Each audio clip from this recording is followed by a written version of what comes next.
hřiště, do kterého se pustil Duchesne. Hodně opatrně začala Kanada. Nijak se netlačí do šancí. Myslím si, že z Čechů mají trochu respekt. Už to není Německo, už to není Lotyšsko, už to je tým, který má své hvězdy a hodně znají se NHL.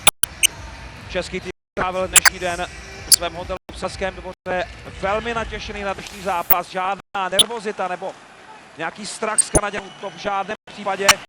V kabině jsou velká očekávání, mírný optimismus, ale žádné přehánění. Český tým ví dobře o kvalitách Kanaďanů.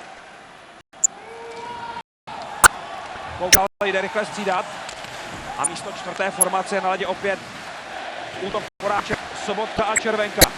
Dva bývalí slávisté z téhle haly, Sobotka a Červenka, tedy zpátky pohromadě v jedné formaci. Tohle je rychlý kanadský přechod a výborně teď zahrál Kolář, který nepustil